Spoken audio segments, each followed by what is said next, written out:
Orang yang taat itu kadang-kadang bisa datang dosa-dosa besar di dalam hatinya. Contohnya dosa besar itu adalah karya seperti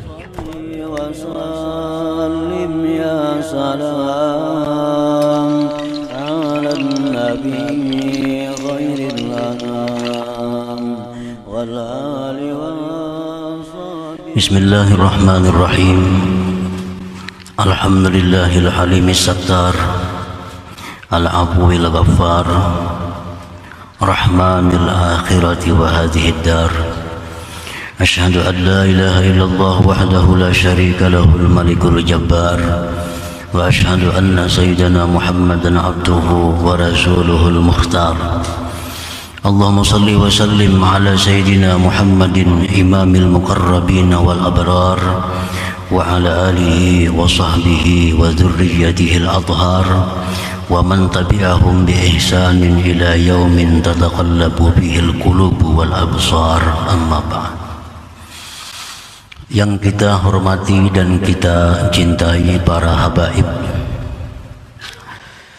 para alim ulama, muhibbin, hadirin, hadirat, rahimakumullah.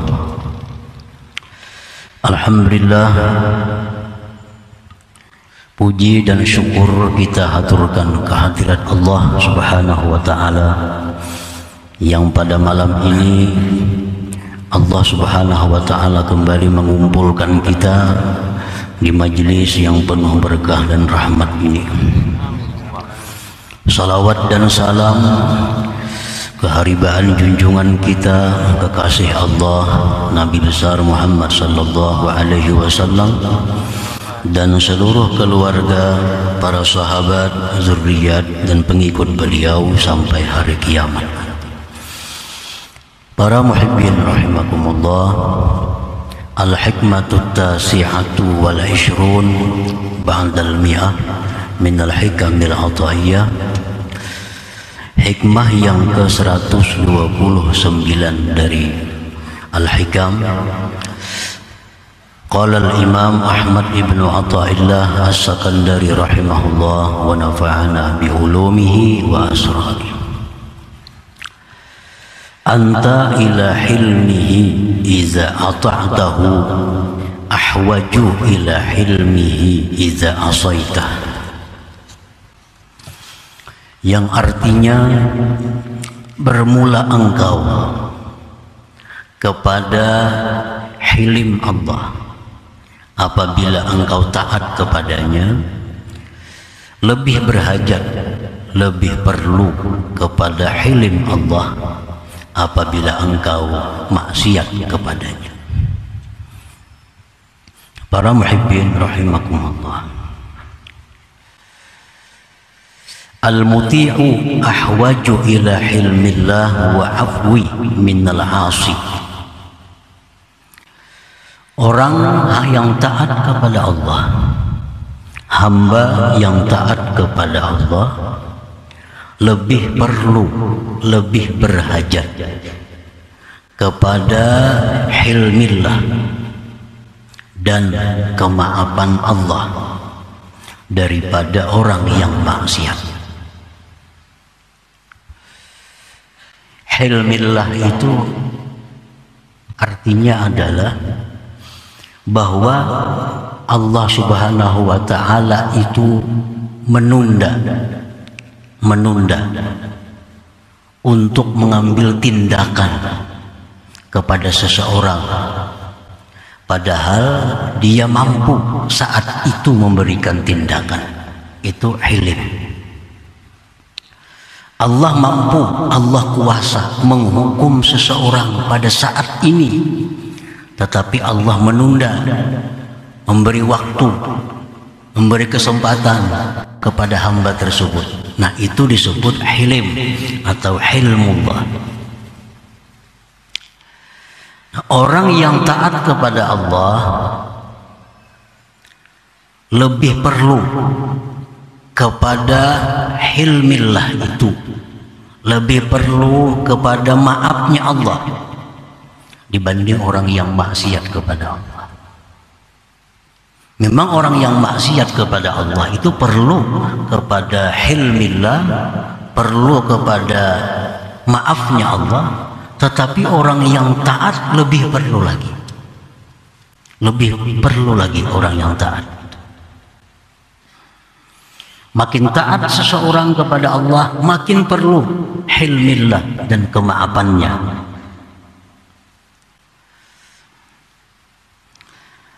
Li'annal muti'a qad ya'ridu lahu 'inda ta'atihi kabairu dzunubil qulub. Karena orang yang taat kepada Allah, orang yang sembahyang, berzikir, menuntut ilmu, bersedekah, haji, umrah, orang yang taat kepada Allah itu terkadang datang baginya ketika taat itu dosa-dosa besar di dalam hatinya. Orang yang taat itu kadang-kadang bisa datang dosa-dosa besar di dalam hatinya. Contohnya dosa besar itu adalah karya seperti dia.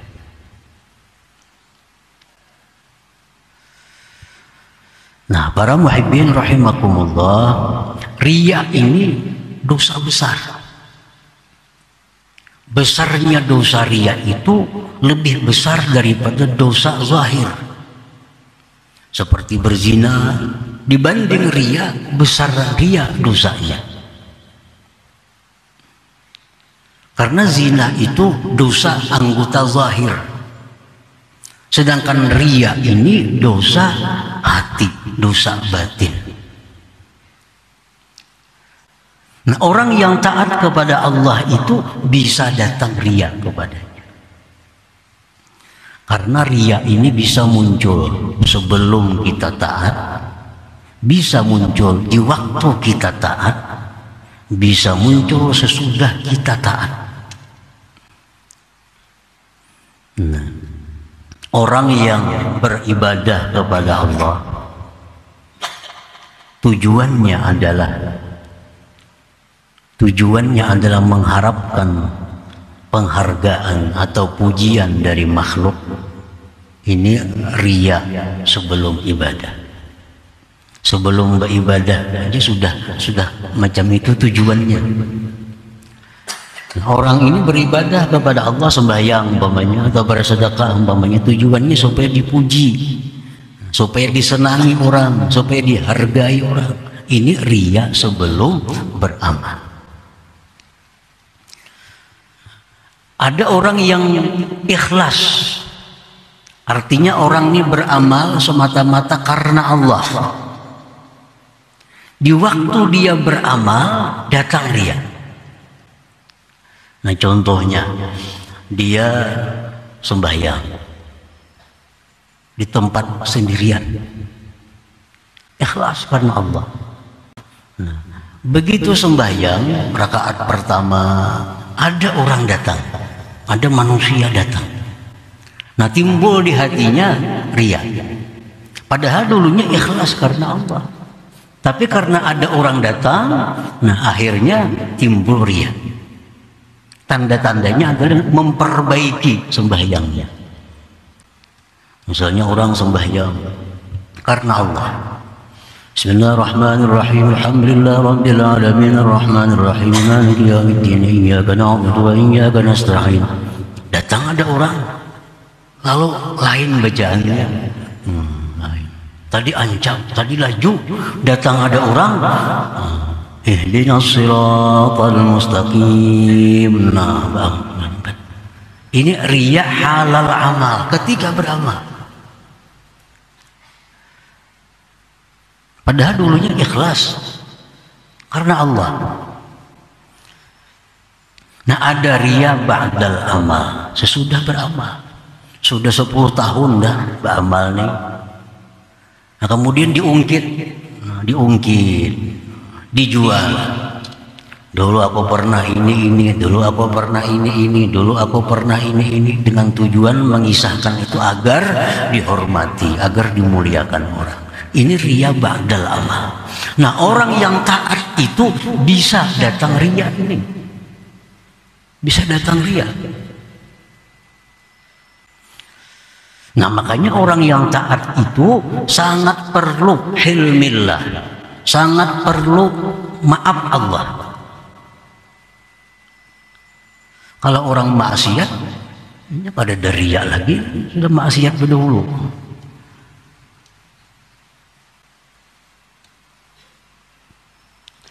Nah, jadi jangan dipandang bahwa orang yang ahli ibadah itu, orang ahli ibadah itu lebih baik daripada peminum arak, belum tentu. Orang ahli ibadah itu lebih baik daripada orang penzina, belum tentu. Kalau orang ahli ibadah ini riya, dosa riya itu lebih besar daripada zina. Karena zina itu amal zahir. Sedangkan riya ini amalul qalbi. Setiap dosa yang dari hati lebih besar daripada dosa dari anggota zahir. Nah, para muhibbin rahimakumullah, belum lagi wal i'jab, datang ujub kepada orang yang beribadah itu. Wal kibri, datang kesombongannya. Wastihqaril ghair, datang lagi meremehkan orang lain, menghinakan orang lain karena dia merasa ahli ibadah, ahli taat. Nah, fa yukhafu alaihi an tanqaliba ta'atuhu ma'siyatan, dikhawatirkan atasnya berbalik taat itu menjadi maksiat.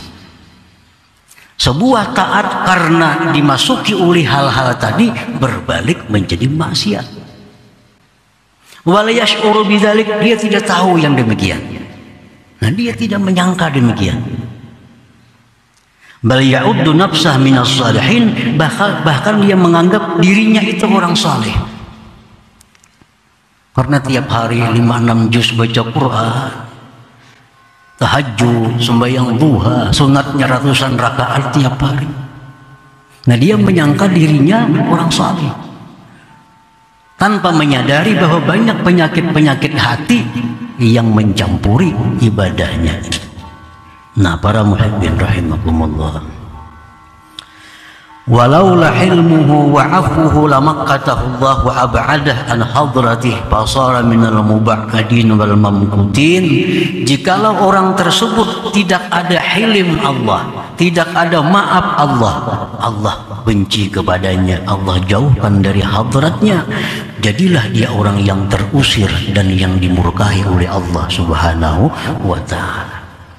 Nah, para muhibbin rahimahumullah, jadi semakin banyak taat yang kita lakukan, kita makin banyak perlu kepada hilmillah, makin banyak perlu kepada maafnya Allah Subhanahu wa ta'ala.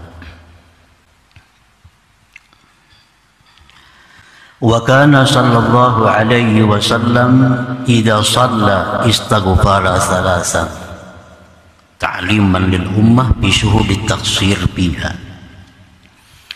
Rasulullah sallallahu alaihi wasallam apabila beliau selesai sembahyang, beliau istighfar 3 kali. Assalamualaikum warahmatullah, assalamualaikum warahmatullah. Nabi kita membaca astagfirullah, astagfirullah, astagfirullah. Mengajarkan kepada umat pada menyaksikan kekurangan-kekurangan di dalam sembahyang itu. Nah, jadi sehabis taat, kan sembahyang itu penghulunya taat. Sehabis taat Nabi istighfar. Karena kalau ada dalam sembahyang ini kekurangan-kekurangan yang membuat Allah tidak suka dengan kita.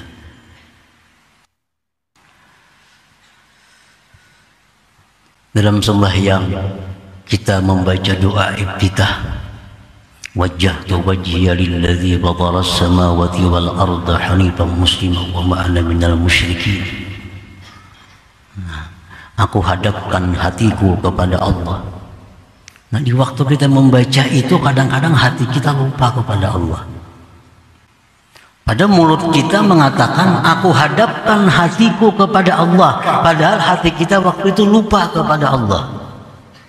Imam Ghazali mengatakan dalam Ihya Ulumuddin, ini orang membuka sembahyangnya dengan berdusta kepada Allah Subhanahu wa taala. Ini orang memulai sembahyang dengan dusta kepada Allah. Dia mengatakan bahwa hatinya berhadap kepada Allah, padahal dia lupa apa yang dia baca. Nah, ini ketaksiran di dalam sembahyang yang perlu istighfar sesudahnya. Inna salati wa nusuki wa mahyaya wa mamati lillahi rabbil alamin.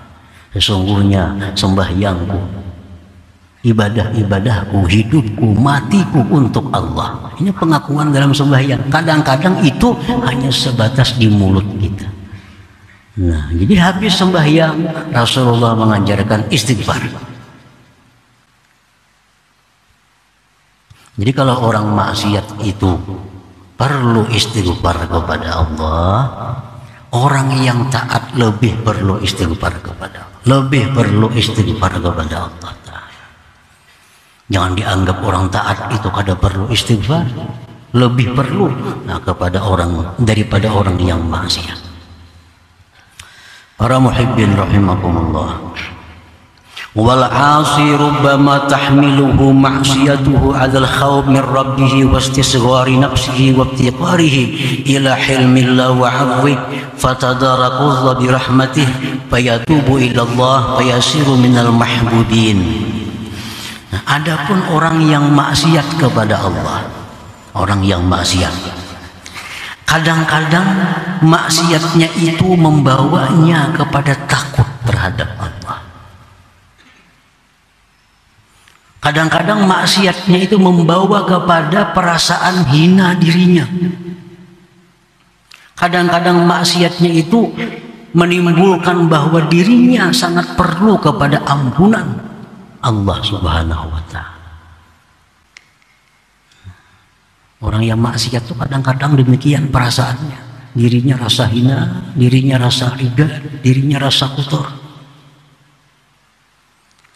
Nah, orang semacam ini bisa mendapat rahmat dari Allah, bisa dapat hidayah dari Allah. Lalu Allah berikan dia taufik untuk bertobat kepada Allah, dan Allah jadikan dia orang-orang yang dia cintai. Jadi orang maksiat itu bisa demikian, karena dia merasa dirinya hina, merasa dirinya kotor. Allah sayang kepadanya, Allah berikan rahmat, Allah berikan taufik sehingga dia tobat kepada Allah. Fayasiru minal mahbubin, jadilah dia orang yang dicintai oleh Allah Subhanahu wa taala. Nah, para muhibbin rahimakumullah, wa qad warada fil athar annahu kana fi ahdi ba'di anbiya'i bani Israil rajulun ishtahara bil ibadati waz zuhdi wa rajulun ishtahara bil fisqi wal fujur. Di masa dahulu di antara nabi-nabi Bani Israel ada laki-laki yang terkenal dengan ibadah dan zuhudnya. Nah, laki-laki yang terkenal orangnya zuhud, orangnya ahli ibadah.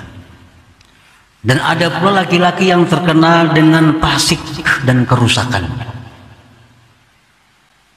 Ini terkenal dengan kehebatan kemuliaannya, ini terkenal dengan kehinaannya. Urusan minuman, judi, itu dah ini bulan bin bulan. Falaqiyal 'abida zata yaumin fayusallimu 'alal 'abidi amilan ayyanal rahmatallah bi salamihi alaihi. Suatu hari si orang yang jahat ini bertemu dengan si orang ahli ibadah tadi. Bertemu. Lalu si orang jahat ini hendak memberi salam kepada orang ahli ibadah itu dengan harapan dia dapat rahmat Allah dengan memberi salam kepada ahli ibadah tadi. Bertamu, assalamualaikum. Udah orang na ahli fasik nih kepada orang ahli ibadah tadi. Hendak bersalaman. Pantaharahul abid wa ab'adah. Si abid ahli ibadah ini menggertak akan dia dan menjauhkan dia. Ib'ad anni, berjauhlah engkau daripadaku, aku takut. dapat murka Allah karena kau dekat denganku. Si Abid ini kada hakun disalamani, yang bersalaman aku ketakutan karena dapat kutukan Allah. Fawallar rajulul fasik munkasiral qalbi. Si fasik tadi bulik dengan hati yang kecewa dan sedih. Ini bersalaman, anak bertamuan, mudahan dapat rahmat. Sekalinya diusir, dijauhkan. Fawallar rajulul fasik munkasiral qalbi. Si fasik ini bulik ke rumah dengan hati yang pecah, munkasiral qalbi. فأوحى الله إلى النبي في ذلك الزمن أن كل من العابد والفاسق أن يستأنف العمل فقد أحببت للعابد عبادته ومحوت من الفاسق أوزاره. Allah berwahyu kepada Nabi waktu itu, wahai Nabi, katakan kepada orang ahli ibadah itu, katakan kepada orang yang ahli fasik itu, perintahkan mereka mulai sekarang memulai beramal. Aku telah menggugurkan seluruh ibadah orang yang ahli ibadah tadi, dan aku menghapuskan dosa orang yang ahli fasik. Nah, para muhibbin rahimakumullah, jadi orang ahli ibadah ini sangat perlu ampunan Allah, sangat perlu ilmu Allah. Ini contoh orang ahli ibadah yang ada kesombongan di dalam hatinya.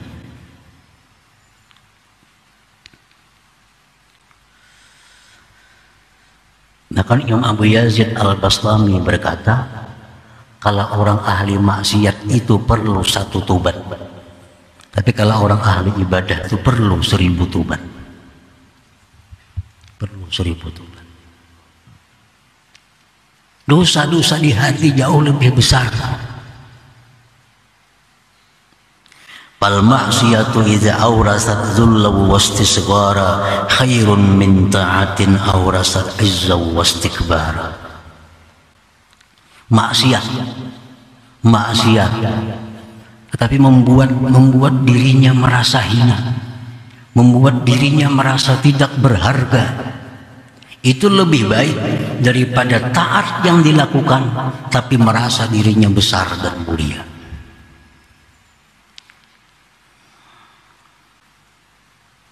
Nah, para muhibbin rahimakumullah, jadi itulah alasan kenapa orang yang taat kepada Allah tadi lebih memerlukan kepada maafnya Allah, lebih memerlukan kepada hilimnya Allah dibanding orang yang ahli maksiat itu.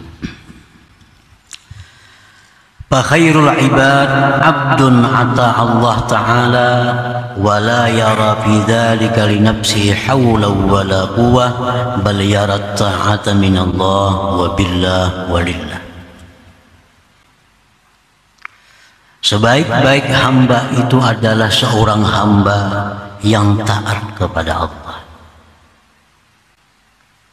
dan dia tidak melihat yang demikian itu taat bagi dirinya, daya dan upayanya, tetapi dia melihat taat yang dilakukannya itu adalah hidayah dan taufik dari Allah, dan daya upayanya Allah, dan karena Allah subhanahu wa ta'ala. Ini paling baik hamba.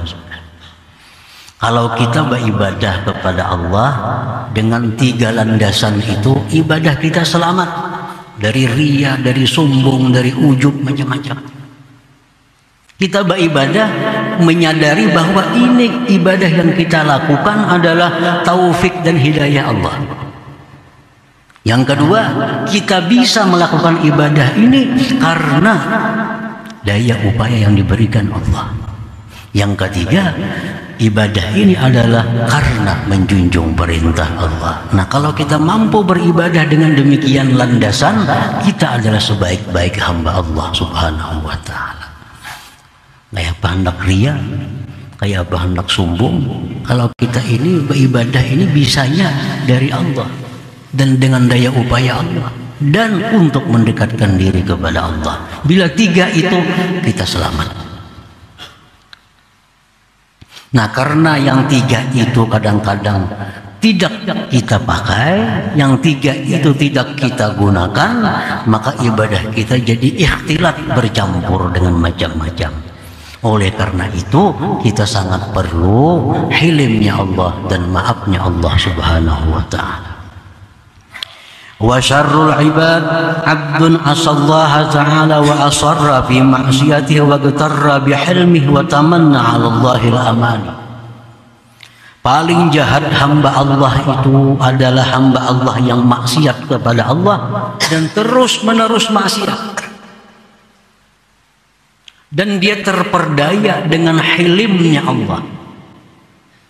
Allah kadang menindak, Allah tidak menghukumnya, Allah tidak memberi teguran kepadanya. Nah, dia tertipu dengan ini.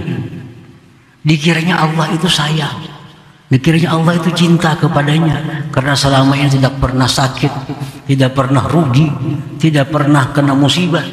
Ini igtarra bihilmi, terperdaya dengan hilimnya Allah. Wa tamanna 'ala Allahil amani, dan dia berangan-angan atas Allah macam-macam angan-angan. Dia berbuat maksiat, terus menerus maksiat, berangan-angan dapat ampunan Allah, berangan-angan masuk surga dengan syafaatnya Rasulullah, macam-macam angan-angan, tapi perbuatan maksiat terus menerus dilakukannya. Inilah syarru ibadillah, paling jahat hamba Allah Subhanahu wa ta'ala. Nah, para muhibbin rahimakumullah, kita boleh berharap ampunan Allah, boleh berharap maghfirah dari Allah, tapi kita mesti merubah akhlak kita. Allah itu Ghaffar, pengampun, tapi liman taba, bagi orang yang tubat, wa amana, beriman, wa amila salihah, beramal salih. Kalau kita tubat, kita beriman, beramal salih, nah disitulah mengharap ampunan Allah Subhanahu wa ta'ala. Kalau maksiat masih dilakukan, mengharap ampunan Allah, itu ngarannya al-amani, angan-angan. Ini contoh orang yang terperdaya dengan Allah Subhanahu wa ta'ala. Nah, para muhibbin rahimakumullah, selanjutnya hikmah yang ke-130. Ya Allah biha, ya Allah biha, ya Allah bihusnil khatimah. Ya Allah biha, ya Allah biha, ya Allah bihusnil khatimah. Ya Allah biha, اللهم يا الله بحسن الخاتمة، فيا الرجل منه شفاعة، صلوا عليه وسلموا تسليما. اللهم صل وسلم